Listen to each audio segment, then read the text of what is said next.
Now it's time for Edge of the Web featured interview with Andy Drinkwater, SEO consultant and owner of IQ SEO.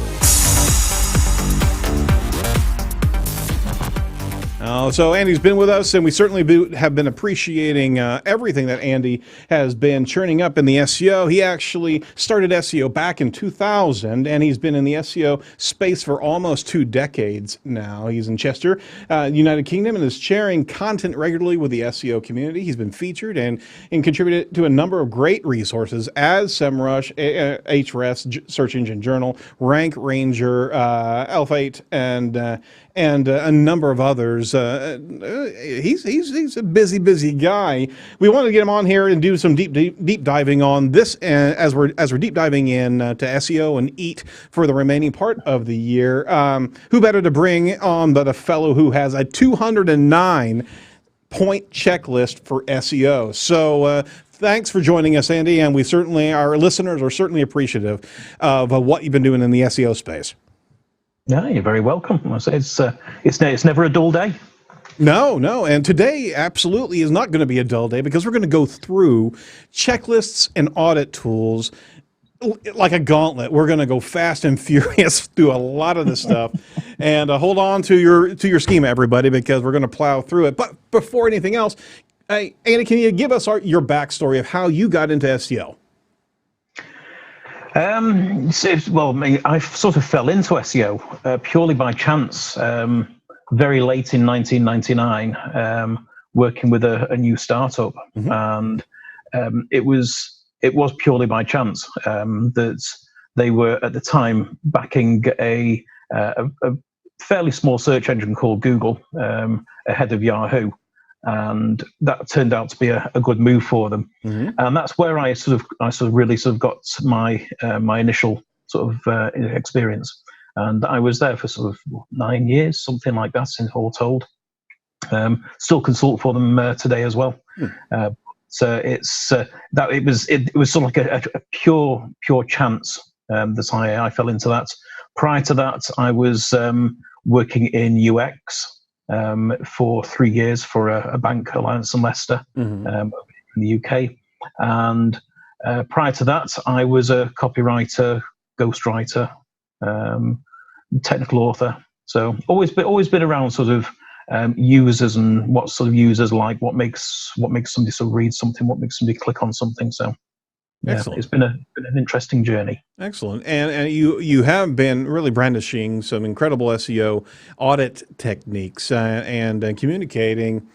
So here for our listeners, just want to make sure everybody understands is that there is a bit of a stigma inside of SEO that audits are a bit close to the chest, and that auditors and SEO professionals don't reveal everything that they're looking at to a particular degree because, I mean, they consider potentially intellectual property of what they're analyzing, right? Well, we're in the kind of the golden age now of SEO where those manners, those behaviors are a good deal last decade, and there's now a space of community sharing and keeping each other's powder dry, so to speak, to be able to improve the analysis that we all go through from an SEO standpoint, right?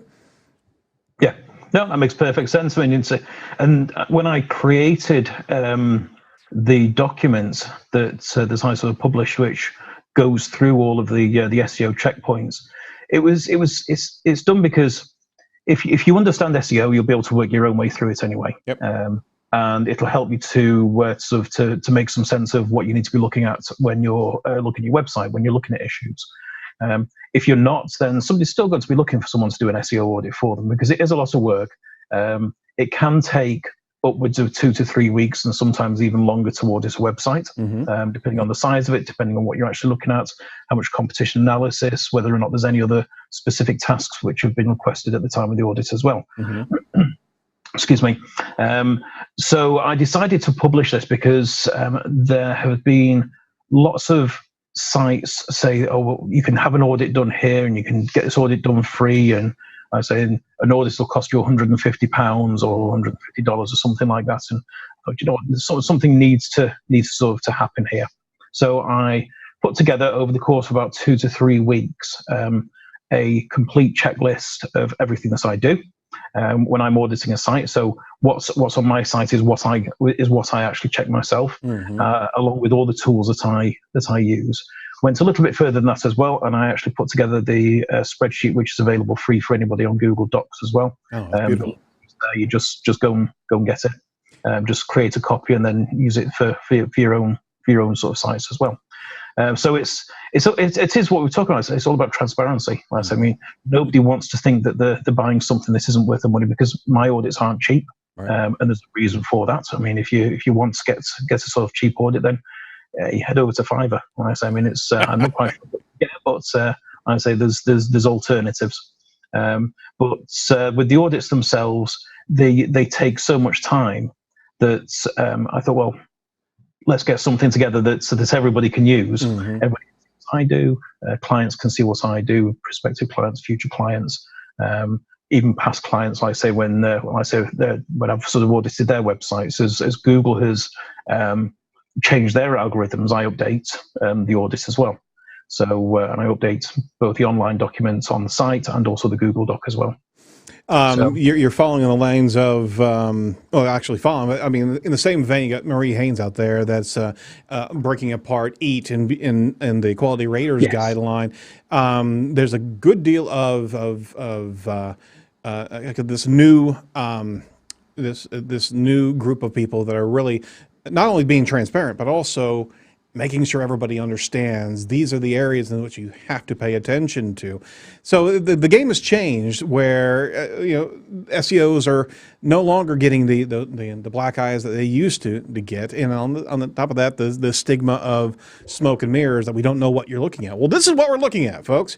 So without further ado, I want to focus on the checklist here, and we're going to go through this as brief as we can. I will not be doing any justice to your list. So listeners, I want to make sure you understand. We're going to go through these very quickly, but at the same time, you've got to deep dive into Andy's list. And you can find that over at iqseo.org, SEO-audit-checklist.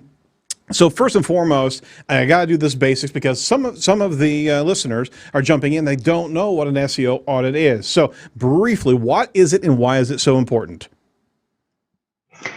So an audit is basically looking at a website under a microscope, making sure that if there's any technical issues that you won't necessarily see while you're using the site, but Google might see, and it might be sort of impacting your search positions, an audit will uncover those sorts of things. Little things like how do you know if there's any problems within sort of the console window of Chrome? Is it throwing up any JavaScript errors? Unless you go into the console window, you're not likely to see these.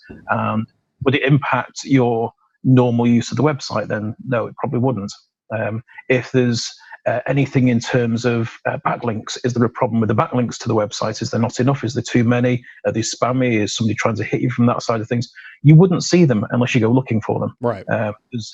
You have to physically go and fire up Ahrefs or SEMrush or one of the other tools that are out there, and you'd have to sort of say, right, okay, well, I now know there's a problem, and this is what I can do to deal with it. But without looking at everything in depth, then you're going to miss a lot of these sorts of issues.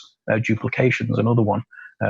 Are your pages loading too slow? If they're loading fast for you, it might be because it's cached. Right. What about people on mobile? How are mobile users affected? So there's so many aspects to why you would get an audit. But it is a lengthy process to go through everything, and not always aware of why you need one either. No, that's absolutely true. So we're going to cover this large list here, but we will have some recommendations at the end of the show of how listeners can do their own audit. And this is part of it is that we're going to go through all these tools. But first and foremost, let's just dig in here. We've got 15 groups of content of areas that we're going to be discussing here, and Andy, I'm going to ask you to do a bit of a choice pull out of inside of those sections as we go forth. So first and foremost, we have Google checks, everything Google related. So let's talk about this. What are the key factors in Google checks? Obviously, Google Analytics and Google Search Console. Those are the first things that we need to make sure that we have available. So what are your thoughts on other areas inside of Google checks? So the things that tend to often get missed is brand, and are there any issues with your brand? I mean, people won't always Google themselves or have a sort of alert set up for themselves. And is there anything negative that's being said about them? If there's anything that's negative being said, then you can do something about it. Is there anything negative in autocorrect? Auto suggest.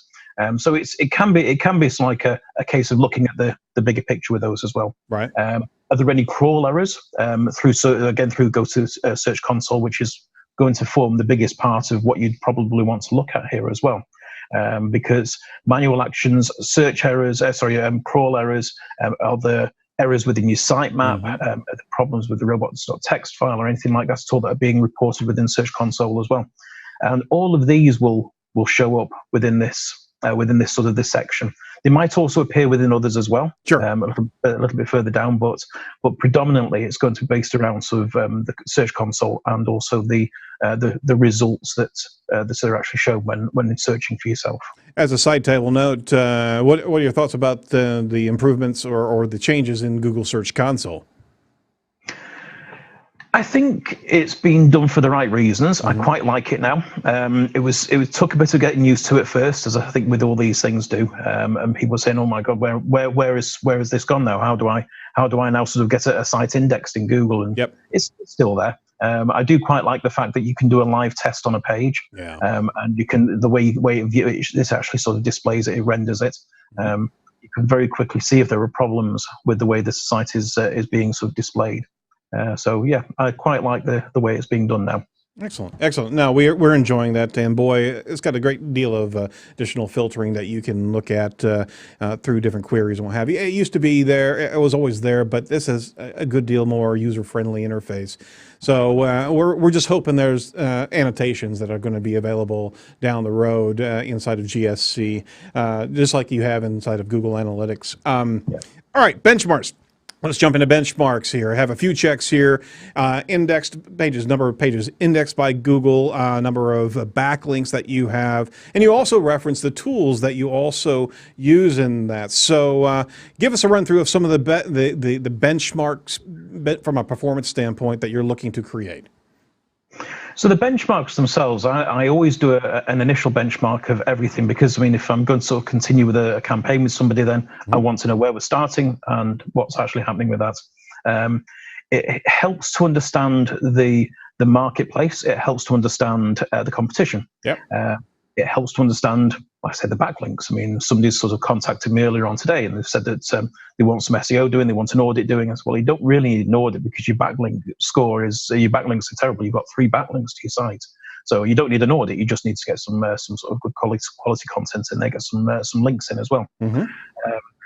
So looking at the number of the metrics within backlinks as well, it just helps to sort of understand the basics around that. And this is where I was saying, like I say, you can also pick up if there's particular problems as well. So it might go a little bit deeper than just looking at the linking domains. Right. You find out there's a problem in there, and that could be reported within the summary as well. You know, whenever keep on going. Go ahead. Sorry. Yes, so then you've got like the organic keywords which sort of come from either Search Console, Ahrefs, or SEMrush. The same with the keyword positions. It helps to understand which is sort of like the basic or the baseline that you're actually working from. So it also gives us that benchmark, especially from the link analysis. It gives us the anchor text that is commonly known for the domain, and boy, some illuminations there whenever you unpack the backlink basket or can of worms there, because you can see a mess of garbage that all of a sudden you realize, and you've been under attack for a period of time. If you've got a massive amount of negative backlinks, negative anchor text, it certainly is shocking sometimes whenever you go and open that door, right? Oh yeah, so it really is, and I use Ahrefs just for ease for this one, because you very quickly can see a report on them. You put your domain in, and there's the backlinks that the anchors that are being used predominantly for coming back to the site. And there is a lot you can gain from that if you understand what it is that you should be doing with it as well. I mean, you don't necessarily want to have over-optimized anchors coming from external sites. Internal links, completely different. I say external. I say you want to try and sort of keep it natural, best you can anyway. Absolutely. And that's where you can see the issues there. Absolutely. And speaking of Hrefs, we have a live question I want to get to real quick. Ephraim Molina was asking us, they're getting ready to purchase Hrefs for their company. What would you guys consider to be the most useful feature of the service? Hrefs certainly has grown over the last 2 years to a heck of a good tool set that competes with SEMrush. But what are your thoughts on one of the best tools in there? And this is not a paid sponsorship, guys. This is just the tool. Absolutely not. Absolutely. I use it for a number of things. So I do like the internal linking tool or feature of that as well. I use it for the content gap analysis. That's a great way to see what you're not ranking for, but your competitors are. That's another big thing. And just for the basic understanding of the backlinks, watching what's been going on a daily, weekly, monthly basis. Yeah. Are you losing backlinks? Are you gaining more backlinks?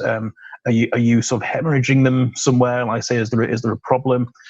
So just for ease of use, it should be a must for every business, really. It's a very, very useful. Absolutely. And I don't think we've come across any tool besides cognitive SEO that has such a velocity, such a daily window into link acquisition. It can give you a very quick understanding. If you are getting barraged or negatively SEO'd, you can see it daily, as opposed to some other tools that give you kind of a monthly window to be able to look through of new links. Hrefs, I think, is just dominant in that. So I'd recommend that as the key tool in Hrefs. What do you think about that? Yeah, most definitely. Cool. I mean, it's got numerous really beneficial features. I say one of many. Absolutely. All right, going to trudge ahead there. I hope that answered your question, Ephraim. Competition analysis. Check number 3: understanding who you're up against. And again, there's a number of tools that can be used, but go through what are these key checks that we should be looking at in the competition realm? In the competition realm, there is a lot where you've actually sort of got to almost do a mini audit on competitor sites as well. If somebody just wants to know why a client or a competitor is ranking ahead of them, then they might say, right, okay, well, we want to sort of understand what it is they're doing differently. And it might be a content strategy. It might be that they're doing their internal links. It might be backlinks. Is it going to be that the site is basically just more, and then we'll come on to eat? Is it got more authority? Does Google trust the site more, thereby sort of ranking it higher? Is the brand stronger? So there's 1,001 questions which you need to ask with this as well. And again, you'll see these. So the top keywords, the search positions, and the top ranking keywords is really just the start of where you look at this. With the competition analysis, it goes a lot deeper. And it only gets a lot deeper when you start looking at what they're actually doing as well. And you can expand on these as far as you want to go with them as well. Boy, you better believe, and that can't be stated enough, is that looking at what your competition is doing, you can reverse engineer a heck of a lot of things. Speaking of Hrefs, that intercept tool, that link intercept tool that they have to be able to look at multiple competitors as well as the competitors' links that you don't have, boy, that is just a sweet spot, key target to go after whenever you're rolling out an SEO strategy. Sorry, I just remember thinking about this when we were looking at competitor analysis. There can't be enough said about knowing what your competitor's doing on a daily basis as well. Exactly. Yeah. No, I mean, if there's no point in trying to sort of SEO in your own little bubble. Because you'll never get there.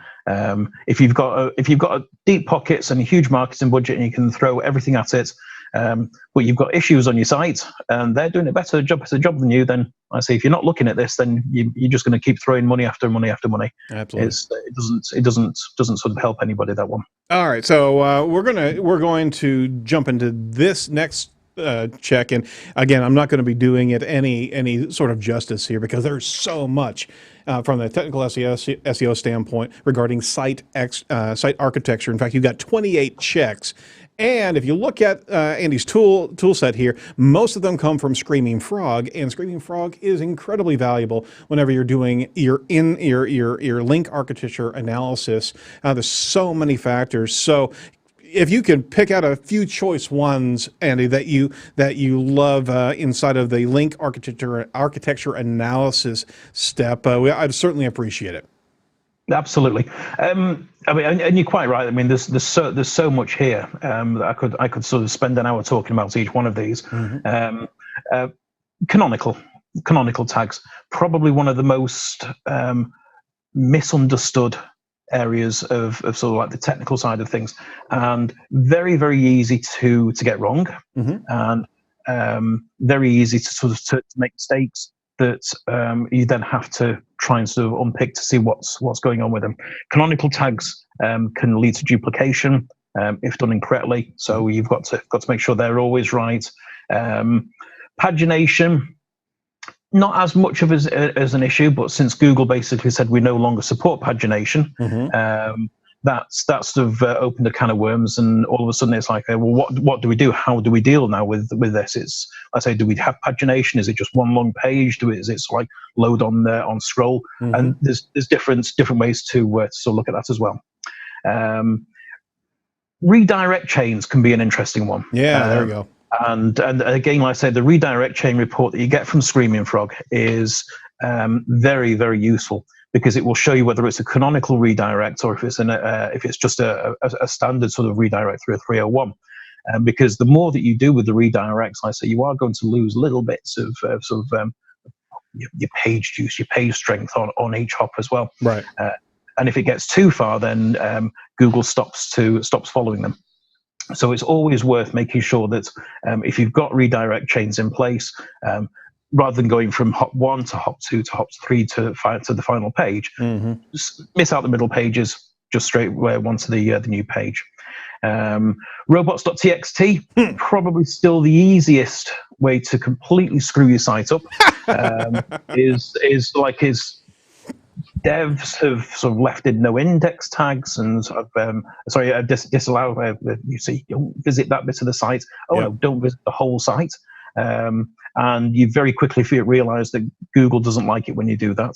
That recently they no longer support the no index within the robots.txt file. And that, I know, has hit quite a number of sites who still have that in there as well, even just a few that I watch. Just to see what they're doing. Site structure and silo use is a big one, because site structure is always going to be important. Probably one of the worst sites that I've sort of seen for quite some time had, I think it was like 19 clicks to get to the end page where they were hoping that people were going to get to. Oh my gosh. It didn't rank for anything for that particular page. So so they were hoping that people were going to find their way along there, and that was a long way down. So if you've got a structure that relies on categories and isn't a flat structure, then you need to make sure that it makes some sense and try and sort of keep it within a few clicks of the home page. What else have we got on here as well? Oh my gosh! Well, it goes so far, but those are just a few of them. It does. It really does. And Screaming Frog does a great job of this. And there's a couple other tools that do a really good visual crawl analysis, where you start seeing the content structured in a way of the amount of content channeled into different areas, and you can also start realizing the weight of your content in one space really wasn't what you thought it was. It certainly does give you a topographical map, for lack of a better example of, and we use it often whenever we're showing clients, hey, this is what your competitors' site content truly looks like in the eyes of Google, and be able to also utilize like Screaming Frog's visual graph, where it can actually show the branches of content. All of a sudden, clients or customers get it. They start understanding, oh, wow, there's much more of a long play game here. These are the chess pieces that you have to move on the board, and this is where we're being outgunned. Having that one-to-one matchup of competitors to your own site content visually is incredibly impactful. Oh, yes. Yeah, absolutely. And a visual representation is something that, where I've been using Screaming Frog for years now. And before that came along, I was having to sort of rely on sort of other tools that were out there. And there are some other tools, some of the crawling tools that do a really good job of this. Screaming Frog is probably the one that's now making it probably the easiest, I'd say. But I don't sort of put all my eggs in one basket as well. Like I say, there's so many good tools out there that I never audit a site with just one tool. So let me ask you that. Let me ask you that, Andy, just as a pause right there, because there certainly is, there's an expense that's actually in tow here for the different tools that we're representing here. Why would you not go after and not use just one tool briefly? Because they will. Every tool has their own primary sort of skill sets. I always think. Screaming Frog is very good at showing you the raw data, right? But it doesn't give you any recommendations for what you need to do on the page. SEMrush gives you some suggestions, right? As do other tools that are out there as well. NetPeak Spider is another really good one as well. If you look at what each one crawls, then you'll find that Screaming Frog doesn't crawl and give you the data that you need for everything. SEMrush I'll get some from SEMrush, I'll get some from Screaming Frog, I'll get some from Systrix, I'll get some from Deep Crawl. Right. And it depends on the site as well. I'll do an initial analysis of the site, and then based on that, I'll get an idea on which tools I need to be using.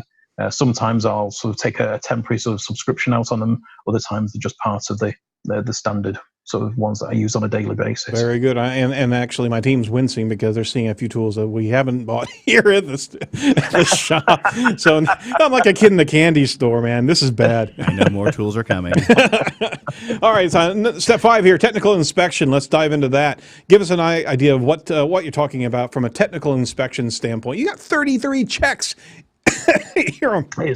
It's 33, but within these, there's probably another 40 or so that are not, they're sort of like subcategorized within these as well. Wow. It's like JavaScript use. It's very, very easy to completely mess a site up with too much JavaScript that you're relying on. Yep. And then all of a sudden you turn the JavaScript off, and can Google then read the sites with that off as well. And what happens if there's a problem with it? And if somebody's blocking JavaScript, not everybody has that on everything. So sometimes you can find that it's an issue. SSL is obviously sort of an important one, and there is no reason why a site now should not have a secure layer on there. Absolutely. There's free ones on there, and it should be like a part of any site build now. Even if you've got an existing site, slap an SSL on there, like I say, for security's sake.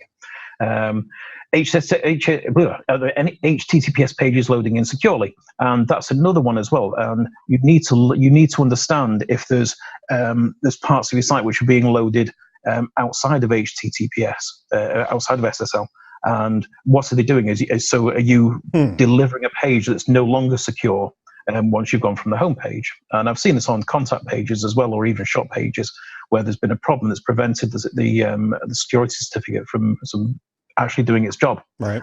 So it might be there, but it's probably not sort of encrypting things correctly. I got a quick question real quick around schema, because there's another key point here on schema use. And this is absolutely a technical SEO insight, but at the same time, is there a tool right now that actually gives us a really good auditing of schema that's in place at a per page level? Not one that does a particularly good job of it. There's different tools that will give you, there's different tools that will give you some insight on schema. But ultimately, if you've got schema on your site, then the best thing to do is to head along to it's Google's tools. Yeah. And then from there you can actually see if there's problems. You can also look at Search Console, because if there's issues with schema, Search Console will pick and report these up as well. So it might not show you all of them, but it'll give you an idea of there's issues, so you need to sort of get those sorted as well. Gotcha. If there's something that does a really good job of sort of reporting schema, I've probably not used it, and I haven't used all the tools that are out there. I've seen lots of them. There's an awful lot that I've not sort of seen myself as well. So maybe there is. I don't want to sort of say no, there isn't, because there might be some I've not sort of used myself. I've just noticed with a number of the tools, and we're talking, we use some of the same tool sets that you're referencing here. I've just started to see the outcropping of schema as part of this tool package, but I'm not getting the full dimensions. We're seeing gaps in missing schema, but not the schema types across an entire site, so you can really get that, I guess that additional schema topography of what you're actually presenting from a holistic standpoint. That doesn't seem to be out there yet. I'd love it to be. Oh, yeah, I say, but I mean, if there's anybody watching that knows of something, then feel free to sort of stick a note down somewhere. Or absolutely. No, we certainly want to have contribution from the audience. Yeah, and that goes without saying. Throw into the stream if you have any tools that aren't mentioned here, or give us some unique insights. The technical inspection, we're not going to do. I mean, this right there is like 3 shows, so we're not going to be able to give it its well worth. But a number of things, builtwith.com and IP location, just understanding where your IP is from. If you're on a subnet with a heck of a lot of other shared IPs, are they under blacklist? And I forgot MX Toolbox and DNS Toolbox, because those give you a huge insight into where your site's hosted and whether or not you're even considered spam, right?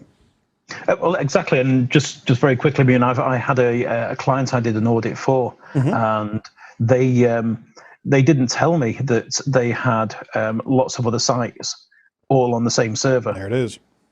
Basically, it was a PBN, a whole private blog network with probably 200-300 sites on there, all open, all for Google to see, and they were wondering why they were getting penalized.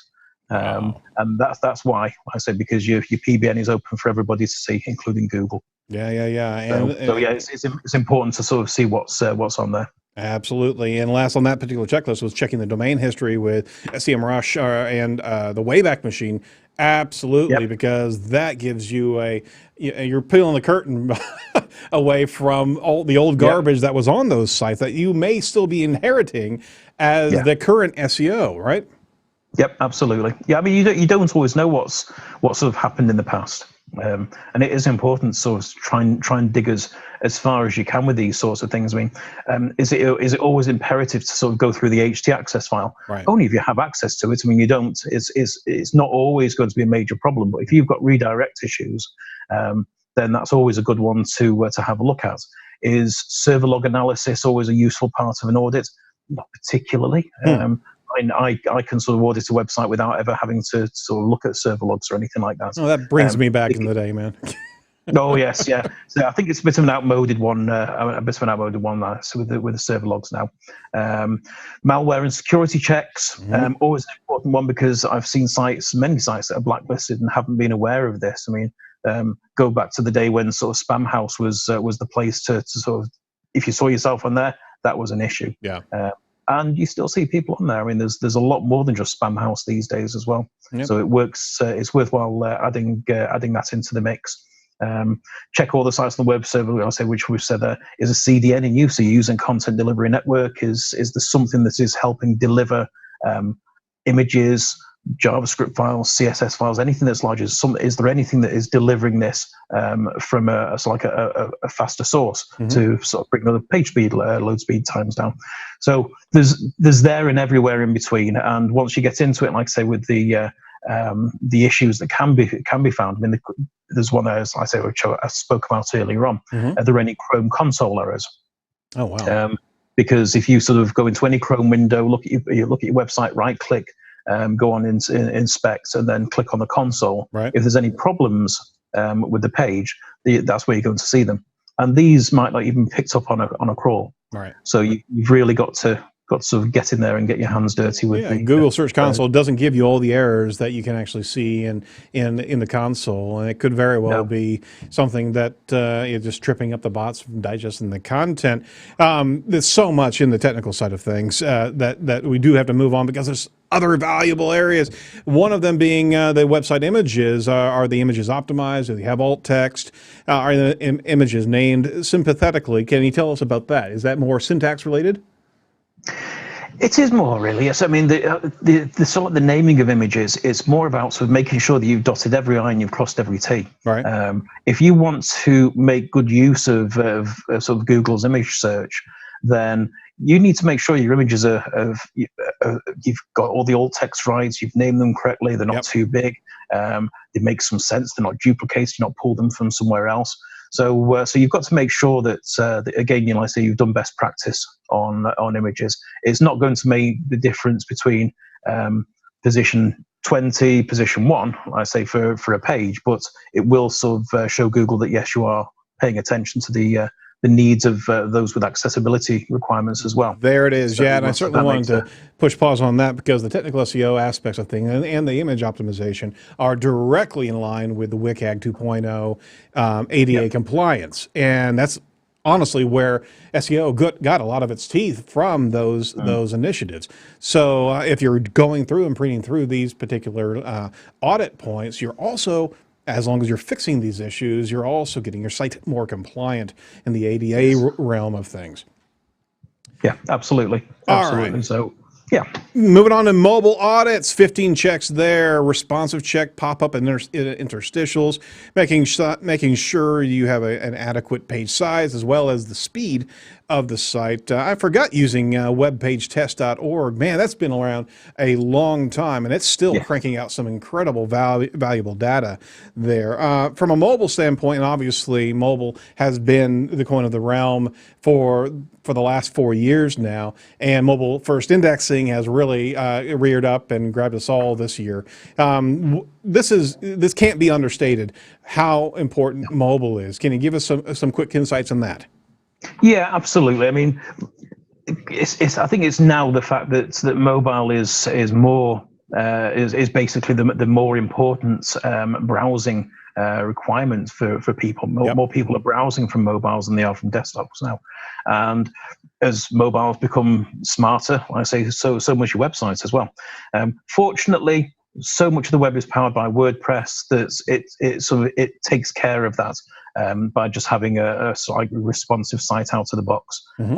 But if you go to make any changes, or if you sort of do something to your site that's wrong, then you can very quickly mess that up as well. If you don't sort of set your video widths correctly, then you can find that you've got a video that sort of spans the width of the mobile device and then some. So all of a sudden, your mobile site isn't something that people are particularly happy on. Shopping experiences on them can be an absolute nightmare if you've not had a bit of a look around that. So mobile testing, AMP is another one as well. You will get reports in Search Console if there's problems with AMP. So again, like I say, it's back to Search Console and the fact that there's so many reports which are actually in there. It's definitely worth looking at that as well. Hey, Andy, we do have another question, and it actually ties directly into AMP. Ephraim Molina actually jumped in again. Do you guys have any experience with the WordPress schema and AMP plugins? Are they worth it, or do you think it's better to have to just attack those manually? Haven't heard much talk about them. So what are your thoughts about the WordPress AMP tools that are out there? Not schema, because we also... Yeah, absolutely, yeah. There's some which aren't too bad. There's some which are absolutely dismal and will cause you a whole heap of problems. I'm not going to say which ones they are, should or shouldn't use, but a little bit of research around these, and you'll quickly find the reviews. We can hint at if it has a builder tool in it that is 12 pieces long of how to organize your AMP content. We'd veer away from it. At least we'd recommend veering away from that. Yeah, I mean there are some good ones, and it can make things easy for you. But you've also got to be careful that the AMP plugin that you're using is doing things correctly in terms of the canonical tag as well. So it should always canonical back to the primary. It's just that the AMP's there for Google. Google will see it, and Google will find it and use it when it's necessary. So make sure you put a little bit of research time into finding a good one. Absolutely. And schema, I mean, certainly Yoast has a good leg up inside the schema development, but it doesn't give us the rich schema types that that Google's looking for. So there are some limitations on those plugins. So we still haven't found a really good schema plugin. It really does. You have to do some of this manually. You really do. Yeah, if you want to get it right, then you've got to really get a bit of dev time in there and somebody who sort of really understands schema and how to implement it correctly. Right. So there's a number of other checks along this wonderful gauntlet we have, but we're running out of time, and I certainly want to unpack this even further along the way. So we want to make sure that we have you back, Andy, as quickly as we can. I do want to pull out one of the checks here because it is a key factor of SEO ranking. That's the backlink audit. So if Jacob, you can actually jump to that part of the page, the backlink audit, and I don't want to gloss over any of the other checks. We'll mention them: the page level and element checks, keyword analysis, content analysis. My gosh, there's a series of shows right there. User experience, international checks. In fact, we're going to be talking to Alita here very soon about international SEO, local SEO inspection, negative practices. All those things are very important. Backlink, I'm going to pull out as one of the key factors of ongoing SEO audit and analysis here. But give us a couple key insights into a backlink audit. And the primary thing that's the most important is making sure that you've got a tool that will give you all of the backlinks. And this is where it's useful to not necessarily put all your eggs into one basket, but if you're going to do that, then I'd say between Ahrefs and SEMrush have been making some real headway with the backlinks and how quickly they manage to sort of find them and index them. Yep. So making sure you've got access to as many as possible is the primary one.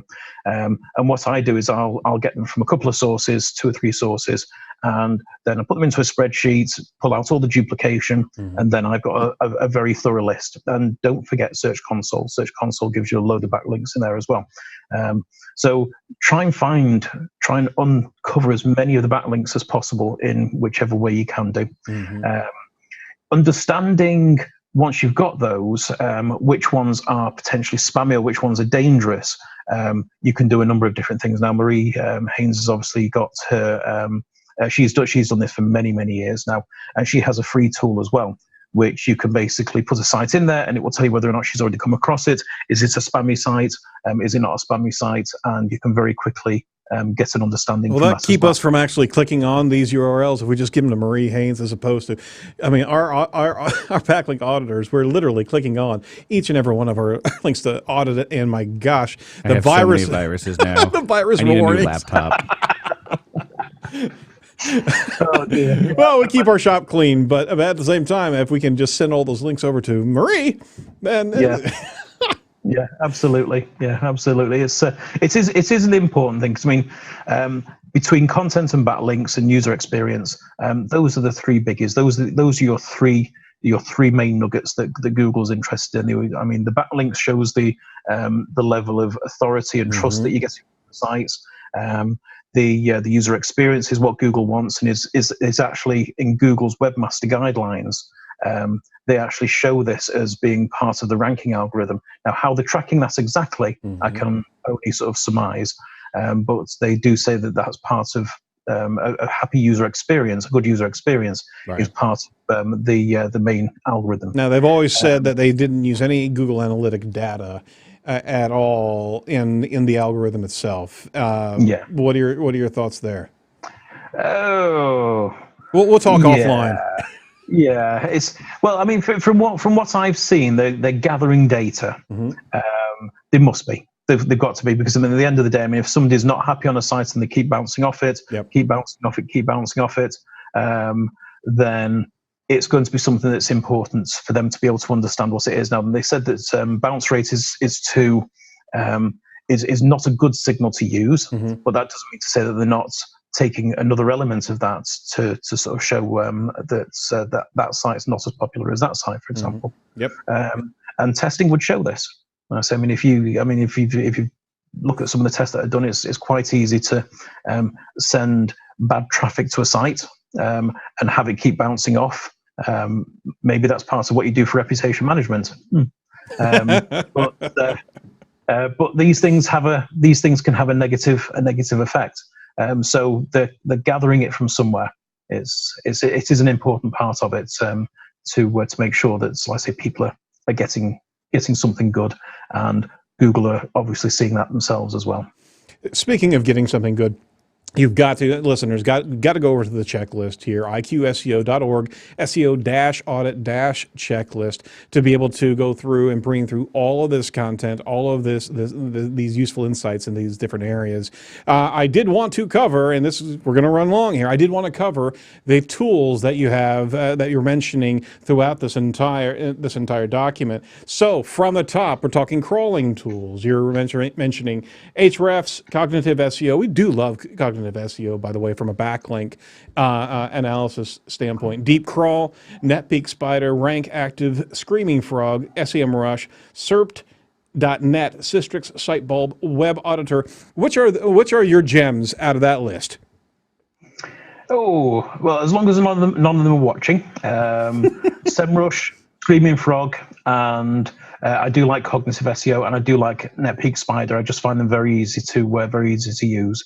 But again, like I say, it's going to depend on what I need as to which tool I'll use. I say I don't have live subscriptions for all of them. Some I'll sort of resubscribe based on what's needed. Maybe I need a crawler that can crawl 3 million pages. There's Deep Crawl for you. Easier. Yep. And Deep Crawl is a fantastic tool set, but man, it goes deep.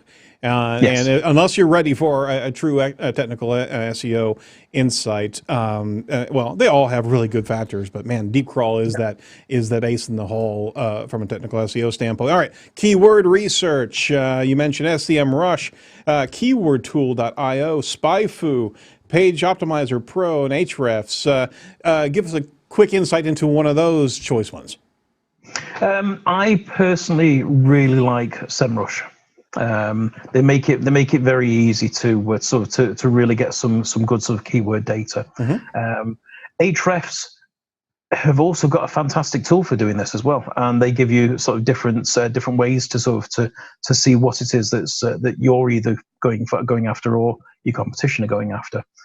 So if I was to pick one, probably SEMrush over Ahrefs, only because I've probably used SEMrush a bit more, and it gives me a little bit more of the data that I use. But I tend to use both in conjunction anyway. Again, like I say, I very, very rarely just use one tool for any particular job. Very good, very good. I'm surprised that SpyFu made it into the list here. SpyFu, there are a good couple of tools in there, but predominantly it's useful for paid ad management as opposed to analysis and keyword research, because you still are going to be able to provide a good deal of insight, but the paid ad side of things on SpyFu, I think they've got that in spades compared to other tools. From SERP tracking, you mentioned AccuRanker, SEMrush, as well as Ahrefs. Rank Ranger is not in there from your choice tools, so tell us about that. I need to update some of these. I mean, the main one I use now is my primary is SERPbook. And oh wow! I went looking for a new tracking tool because the previous one was showing a lot of inconsistencies in terms of what I was seeing, what clients were seeing, and what was actually being reported. And the same went with the data that was being provided with those as well. So I trialed 20 different tools, something like that. I did a poll on what people used and which were the most important to them, which were the most popular. And that's also on the blog as well. So along with the data, if anybody wants to go and have a look at that. And I ended up, I say, with SERPbook. It just did everything that was needed for me. Nothing to say that Rank Ranger or any of the other tools that are out there aren't as good.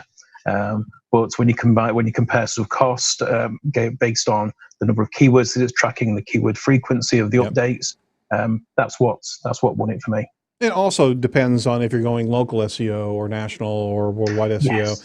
There are a good number of tools that are focused and have really good measurements in the regional space as well, so you can demarcate out exactly where you're trying to come from in the region of the countries, and that's really turned on. SEMrush has really upped their game in that space. And there's if you have that particular need, then obviously go to those particular tools. And we're not trying to put you on the spot with any particular tool sets that you don't like, because obviously you are the connoisseur of tools, Andy. On the final list, final run through here, backlinks. Real quick, Erin, I'm proud of you for being able to give that title to someone else. That's it's hard, man. It's hard. Well, I mean, he's giving me a laundry list to go after now, so I will unthrone the king here. No, but I mean, that's the important thing, is that, and we talked about this many a times on the show, is that no one tool is ever going to give you a full picture of performance, but there are so many insights from these different tools. It is a tough thing for any SEO shop to hold fast to one or even two tools if you're doing really good SEO. Same thing with the backlink analysis tools, Ahrefs, link research tools. I haven't used link research tools in a long time. That was a really good tool. Marie Haynes Blacklists, SEMrush.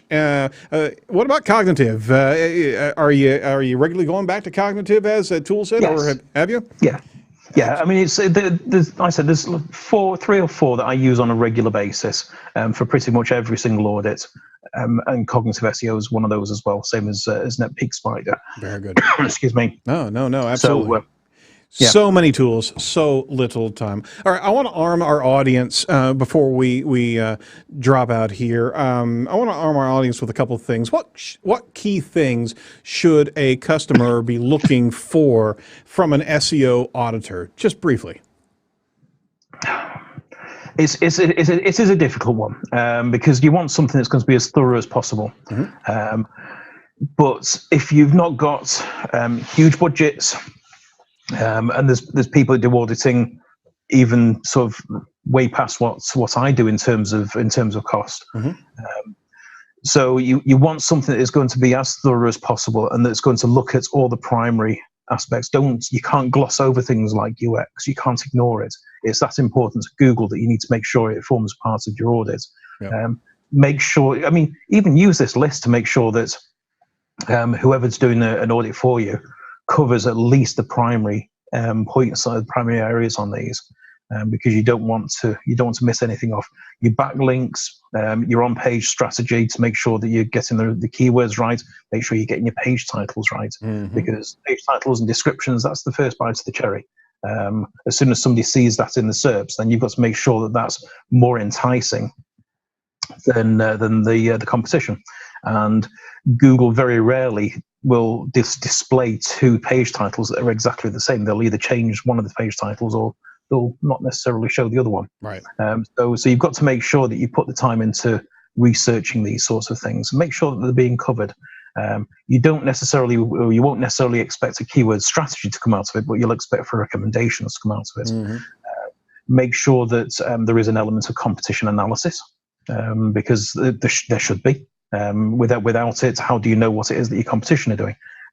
All that's happening then is you're just auditing your website, and you're not looking at the bigger frame. You don't know what else is happening out there as well.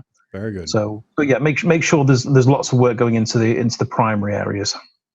But it is also fair to say that don't hold your SEO company accountable to every point in the list that Andy provides, because absolutely. this is the longest list of, as we see it, the longest list of points to check on an SEO pathway. There's a lot of good SEO companies out there that will take on sections of this, or they have a smattering of the same tools. This is a very good laundry list of everything that you could do, but don't bash your SEO company because they haven't been in this particular space, right?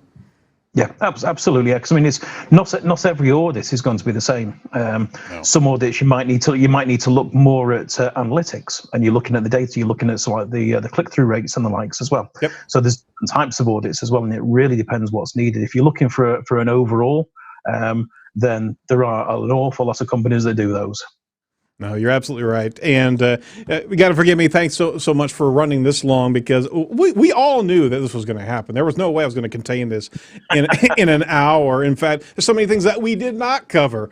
But Andy, we certainly do want to bring you back and talk more about the different areas, especially reputation management. You're a strong professional in that space as well. But we do wrap up our shows asking a couple key questions to our guests. What really bugs you about your industry right now? Oh, whoa, dear. Make it brief. That's another show.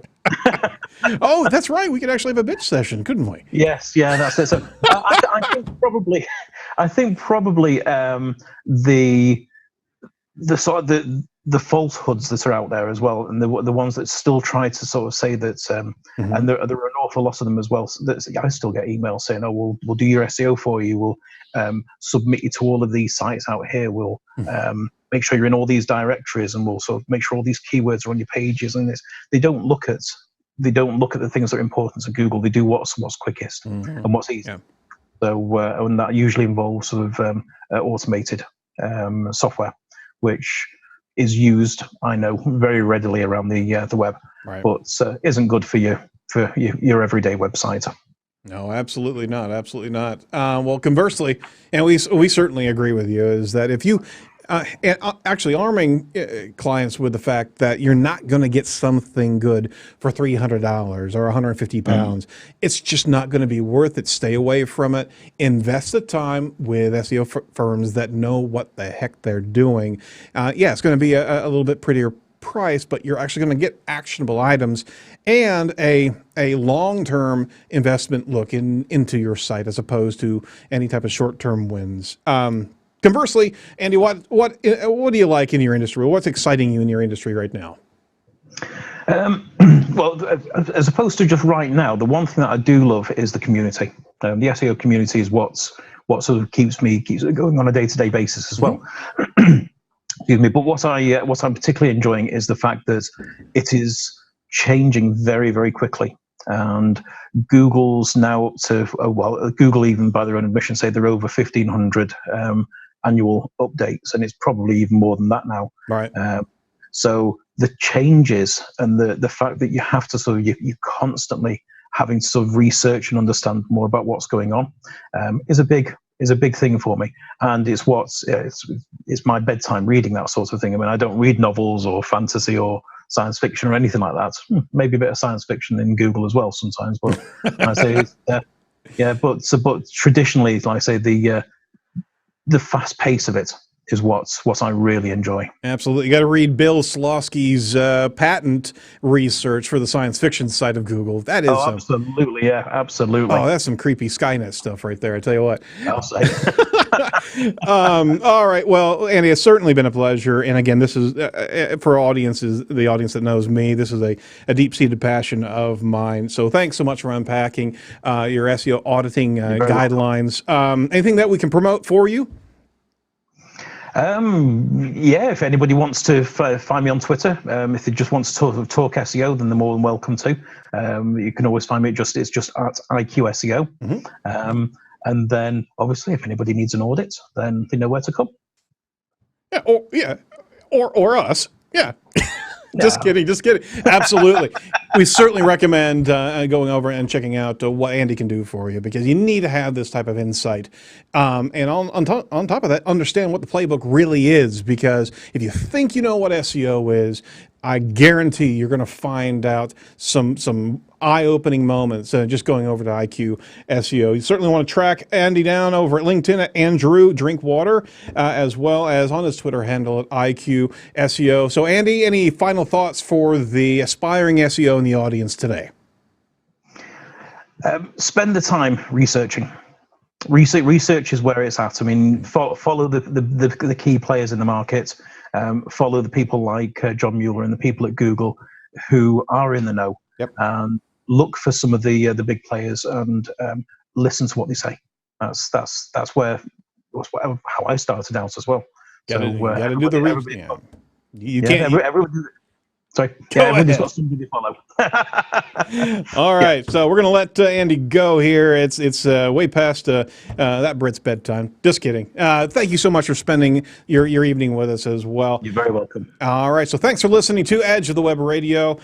Special thanks to our colleagues here at Site Strategics for producing and between shows pushing out a lot of great content, as well as our content writers. And Sherman, hey, we want to give him a shout out as well. But most importantly, we want to give thanks to our guest Andy Drinkwater and sharing this incredible list of actionable items on the SEO front. Make sure you check out all the must-see videos over at edgeofthewebradio.com. That's edgeofthewebradio.com. We will be talking to you next week. Don't be a piece of cyber driftwood. Bye-bye.